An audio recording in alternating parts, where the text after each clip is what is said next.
नमस्कार दोस्तों, स्वागत है आपका एक और इन्फॉर्मेटिव वीडियो में। आज हम बात करने वाले हैं एक ऐसे केस के बारे में जिसके बारे में पूरा इंडिया चर्चा कर रहा है। लविश चौधरी, जिसे लोग नवाब के नाम से भी जानते हैं। लविश चौधरी के खिलाफ इंटरपोल ब्लू नोटिस इशू हो चुके हैं। यह केस सिर्फ एक स्कैम नहीं, यह इंडिया के हिस्ट्री का एक बड़ा फाइनेंशियल फ्रॉड माना जा रहा है, जिसका टोटल अमाउंट 3,200 करोड़ से 5,000 करोड़ के बीच एस्टिमेट किया गया है।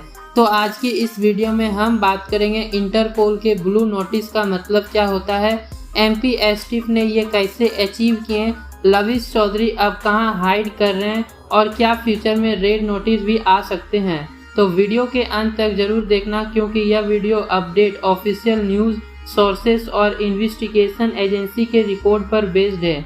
यह वीडियो सिर्फ एजुकेशनल और इंफॉर्मेशनल पर्पस के लिए है। इस वीडियो का मकसद किसी भी व्यक्ति या ऑर्गेनाइजेशन को टारगेट करना, डिफेम करना या पर्सनल अटैक करना नहीं है। हम सिर्फ verified news report, public update और लीगल डॉक्यूमेंट के बेसिस पर बात कर रहे हैं। आपको हमेशा अपने फाइनेंशियल डिसीजन खुद सोच समझ कर लेना चाहिए और किसी भी अनवेरिफाइड स्कीम से दूर रहना चाहिए। और हाँ दोस्तों, अगर आपको क्रिप्टो प्रोजेक्ट, प्लेटफॉर्म अलर्ट और स्कैम अवेयरनेस अपडेट्स मिलते रहना पसंद है तो हमारे टेलीग्राम ग्रुप से जरूर जुड़ जाओ। लिंक डिस्क्रिप्शन में मिल जाएगा। वहां पर हम डेली अपडेट्स और ऑफिशियल न्यूज सोर्स शेयर करते हैं।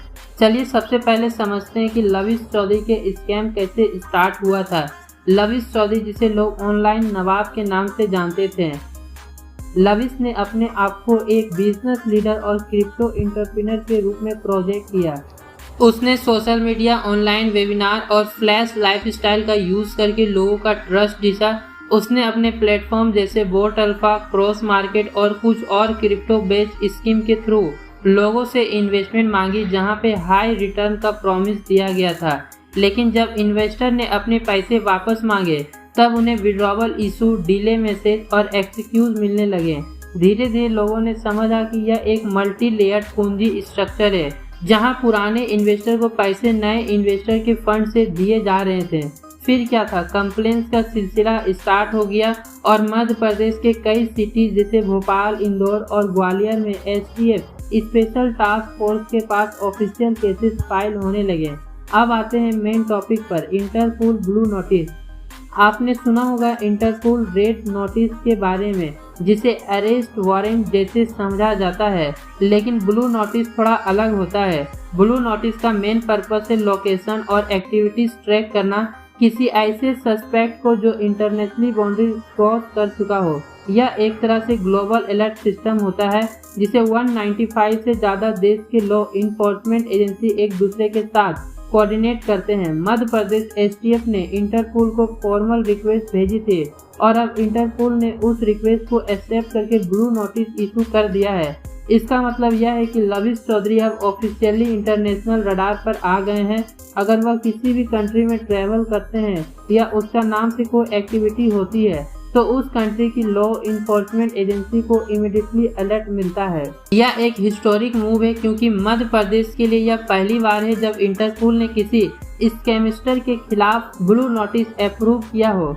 ऑफिशियल रिपोर्ट के अकॉर्डिंग लविश चौधरी अब साउथ अफ्रीका में हाइड कर रहे हैं। कुछ सोर्सेस कहते हैं कि वह ओमान और दुबई जैसी कंट्री में भी फ्रीक्वेंटली ट्रैवल करते हैं। यह कंट्री अपने क्रिप्टो फ्रेंडली इन्वायरमेंट के लिए फेमस है, इसलिए फाउंडेशन ने यह एक कन्वीनिएंट वे बनाया जाता है। मध्य प्रदेश एसटीएफ और इन्फोर्समेंट डायरेक्टर मतलब ईडी ने ऑलरेडी दुबई में उसके कुछ एसेट सीज कर दिए हैं, इंक्लूडिंग लग्जरी कार, फ्लैट और बैंक अकाउंट। लेकिन चैलेंज यह है कि लविश चौधरी अब भी अपने वीडियो कॉन्फ्रेंस और ऑनलाइन मीटिंग के थ्रू इन्वेस्टर को मिसलीड कर रहे हैं। कहा जा रहा है कि वो अब नए नेम्स जैसे एलेक्स कॉइन, एफएक्स अल्फा और न्यू क्रिप्टो प्रोजेक्ट के थ्रू फिर से लोगों को अट्रैक्ट करने की कोशिश कर रहे हैं। ऑथराइज का कहना है कि जब तक इंटरपोल ब्लू नोटिस से रेड नोटिस में कन्वर्ट नहीं होते तब तक अरेस्ट करना डिफिकल्ट है, लेकिन इंटरनेशनली मॉनिटरिंग अब फुल स्विंग में है। चलिए अब बात करते हैं इस स्कैम की फाइनेंशियल स्केल की। ऑफिशियल एसटीएफ रिपोर्ट के हिसाब से टोटल फ्रॉड अमाउंट लगभग 3,200 करोड़ से 5,000 करोड़ के बीच एस्टिमेट हुआ है।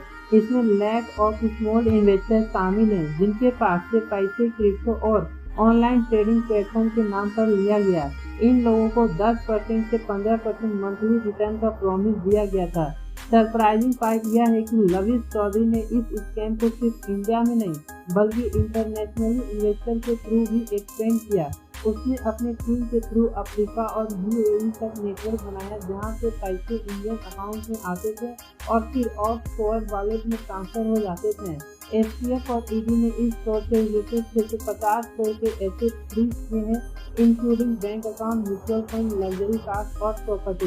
लेकिन बाकी के पैसे अभी भी क्रिप्टो वॉलेट और फॉरेन सेल कंपनीज में हाइड किए गए हैं, जिसे ट्रेस करना इजी नहीं है। अब बात करते हैं इन्वेस्टिगेशन की प्रोसेस की। मध्य प्रदेश एसटीएफ ने सबसे पहले एफआईआर लॉन्च की थी और सब्सिक्वेंटली इन्फोर्समेंट डायरेक्टर ईडी ने इस केस को मनी लॉन्ड्रिंग के एंगल से रजिस्टर किया। ईडी ने 20 से ज्यादा लोकेशंस पर रेड्स किए और मल्टीपल डिजिटल वॉलेट्स ट्रेस किए जहां करोड़ों ऑफ रुपीस ट्रांसफर हुए थे। इस केस में कुछ टॉप एसोसिएशन भी पकड़े गए जिन्होंने एडमिट किया था कि उन्होंने फेक ट्रेडिंग स्टेटमेंट और बोट्स के थ्रू यूजर को मिसलीड किया। अब सीबीआई भी इन्वॉल्व हो सकता है कि अगर इंटरनेशनल कोऑपरेशन और एक्सट्रेडिशन की नीड पड़ती है। इंटरपोल ब्लू नोटिस के बाद एजेंसी के पास अब इंटरनेशनल लीगल फ्रेमवर्क मिल गया है जिसे वह साउथ अफ्रीका और यूएई जैसी कंट्री के साथ कोऑर्डिनेट कर सकते हैं। बहुत लोगों को मन में यह एक सवाल है, अब ब्लू नोटिस आ गया है तो रेड नोटिस कब आएंगे? तो चलिए यह प्रोसेस समझते हैं। इंटरपोल के रेड नोटिस का मतलब होता है इंटरनेशनली अरेस्ट रिक्वेस्ट, लेकिन रेड नोटिस तभी इशू होते हैं जब किसी व्यक्ति के खिलाफ फॉर्मल चार्जेस और लीगल डॉक्यूमेंट कोर्ट में फाइल हो चुके हैं।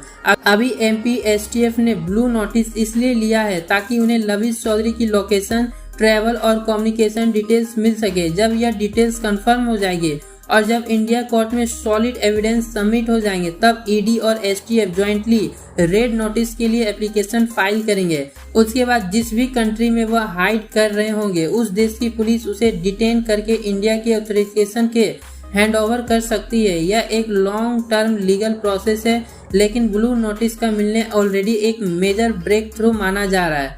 अब बात करते हैं उन लोगों की जो इस फ्रॉड का शिकार हुए हैं। दोस्तों, अगर आप भी उन लोगों में से एक हो जिन्होंने boat alpha, cross market, fix alpha, TLC coin, Alex coin या किसी और सिमिलर प्लेटफॉर्म में पैसे लगाए थे तो आपको एक काम जरूर करना चाहिए। आपको अपनी कंप्लेंट लिखकर रूप में फाइल करनी चाहिए।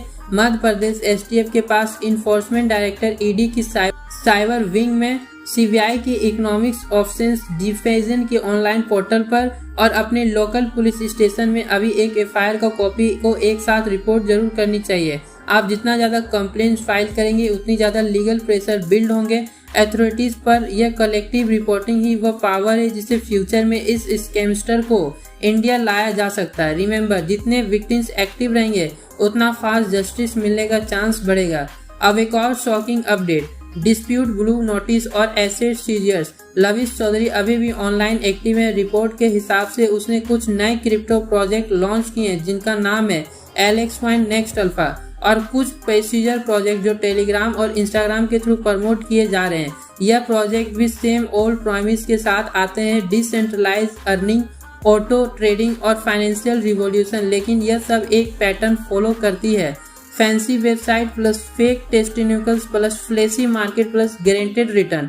अथॉरिटीज ने वार्निंग दी है कि अगर कोई भी बिना प्रोजेक्ट लविश चौधरी या उसके टीम के नाम से आया तो अवॉइड करें और इमीडिएटली रिपोर्ट करें। यह केस एक बड़ा लेसन है सबके लिए। आज के डिजिटल वर्ल्ड में स्कैम सिर्फ फाइनेंशियल नहीं, साइकोलॉजिकल भी होते हैं। फ्रॉडस्टर आपके ट्रस्ट जीतने के लिए इमोशनल ट्रैक्टिकल यूज करते हैं, कम्युनिटी बिल्ड करना, लग्जरी लाइफ स्टाइल दिखाना और कोई सक्सेस स्टोरी बनाना। आपको हमेशा याद रखना चाहिए, अगर कोई स्कैम आपको अनरियलिस्टिक रिटर्न प्रॉमिस करिए तो वह जेन्युइन नहीं हो सकती। हमारे चैनल का गोल यह है कि लोगों तक अवेयरनेस और ऑथेंटिक इन्फॉर्मेशन पहुंचाई जाए ताकि आप फ्यूचर में सेफ रहें और ऐसे ट्रैप में ना फंसें। इंटरपोल ब्लू नोटिस के बाद अब इंडिया के लॉ इन्फोर्समेंट एजेंसी और फॉरेन काउंटरपार्ट्स के बीच कोऑर्डिनेशन स्टार्ट हो गए। दुबई, ओमान और साउथ अफ्रीका जैसे देश के ऑफिशियल से mutual legal assistant treatment MLAT के अंदर इंफॉर्मेशन एक्सचेंज चल रहा है। इससे ईडी और एसटीएफ को हेल्प मिलेगी क्रिप्टो ट्रांजैक्शन और ऑफशोर बैंक रिकॉर्ड ट्रेस करने में। यह स्टेप इंडिया के लिए भी एक एग्जाम्पल है कैसे एक state level agency MP step ने इंटरनेशनल लेवल तक अपना केस पुश किया।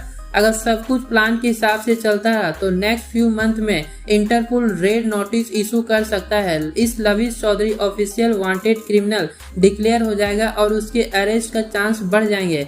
ऑथोरिटीज का कहना है कि वह चाहे जितना भी हाइड करें, ब्लू नोटिस का मतलब अब हर देश उस पर नजर रखेगा, यानी इंटरनेशनल ट्रेवल, बैंकिंग और कम्युनिकेशन सब मॉनिटर होंगे। दोस्तों, अगर आपको इस केस की जेन्युइन अपडेट, लीगल प्रोसीजर और अवेयरनेस वीडियो चाहिए तो हमारे टेलीग्राम चैनल को जरूर जुड़ जाओ। वहां पर हम हर नए कोर्ट एयरिंग, ईडी रेड और इंटरपोल अपडेट को समरी शेयर करते हैं। लिंक आपको डिस्क्रिप्शन में पिन कमेंट में मिल जाएगा। और हाँ, आप वहां अपनी एक्सपीरियंस शेयर कर सकते हो ताकि मिलकर एक कलेक्टिव विक्टिम कम्युनिटी बन सके जो एक दूसरे को सपोर्ट करे। दोस्तों, यह वीडियो सिर्फ एक स्कैम के बारे में नहीं था, यह एक वार्निंग और अवेयरनेस मैसेज था।